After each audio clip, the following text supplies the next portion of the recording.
नमस्कार, मी प्रियांका नागले आपल्या मराठी चॅनलवरती तुमचं सर्वांचं स्वागत आहे।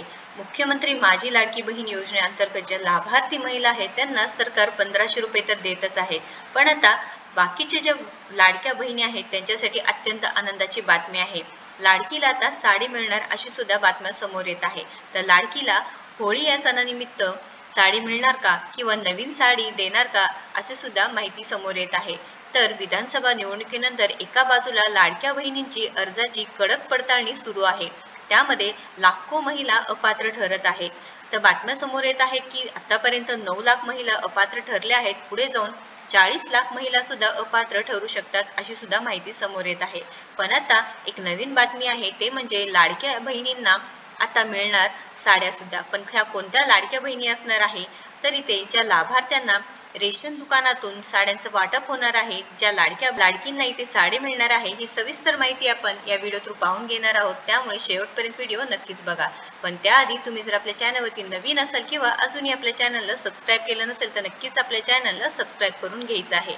तर हा उपक्रम सरकारने चालू केलेला आहे व लाडक्या बहिणींना म्हणजे ज्या लाडक्या पात्र बहिणी असणार आहे त्यांना रेशन दुकानातून साड्यांचं वाटप होणार आहे अशी सुद्धा माहिती आलेली आहे।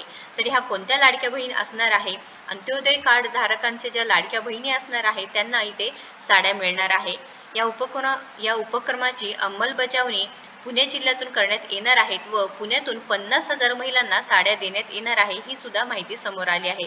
सर्वात जास्त साडी बारामती तालुक्यात जाणार आहे व लाडक्या बहिणींना ही एक मोठी आनंदाची बातमी आहे, कारण आता लाडक्या बहिणींना साड्या सुद्धा मिळणार आहे। जे अन्न पुरवठा विभाग आहे त्यांच्या माध्यमातून हे उपक्रम राबवला जाणार आहे ही बातमी समोर येत आहे। तर ज्या लाडक्या बहिणींना कोणत्या तालुक्यात किंवा कोणत्या जिल्ह्यातून साड्या मिळणार आहे याची सविस्तर माहिती आपण पाहणार आहोत। पुणे जिल्ह्यातून मिळणार आहेत, लाडकीला फ्रीमध्ये साडी मिळणार आहे। तर एकूण साड्यांची संख्या 48,870 आहे। तर त्यामध्ये जे अन्नदाय पुरवठा विभागाच्या माध्यमातून हे उपक्रम होणार आहे व जळगावातून 1,35,302 महिलांना साडी मिळणार आहे व पुणे जिल्ह्यातून जुन्नरमध्ये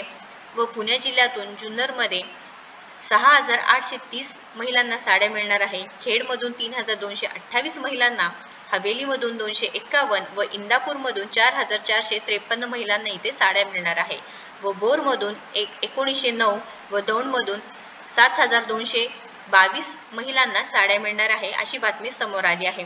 तर लाडक्या बहिणींना सरकार 1500 रुपये देऊन मदत करतच आहे।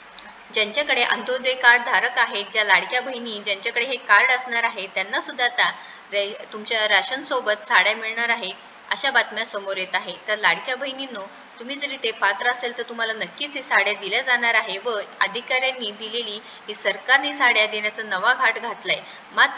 मात्र अशा योजना सुरू केल्यानंतर सरकारवर पैशांचा भार आहे का असे सुद्धा विरोधकांचं म्हणणं आहे व या योजनांमुळे दुसऱ्या योजनांना कात्री लागत आहे अशा सुद्धा बातम्या समोर येत आहे। पण आता लाडकीला लवकरच साडी मिळणार आहे। होळी निमित्त लाडक्या बहिणींना साडी वाटप सुद्धा करण्यात येणार आहे। पण कोणत्या लाडक्या बहिणींना, ज्यांच्याकडे अंत्योदय कार्ड आहे, जे कार्ड धारक आहेत त्यांनाच फक्त ही साडी मिळणार आहे व रेशन दुकानातून या साड्यांचा वाटप होणार आहे। शिधापत्रिका धारक महिलांना या मोफत साड्या मिळणार आहेत, लक्षात घ्यायचं आहे। तर अत्यंत आनंदाची बातमी आहे। नक्कीच या व्हिडिओला जास्तीत जास्त शेअर करा आणि आपल्या चॅनलला सबस्क्राईब करा। धन्यवाद।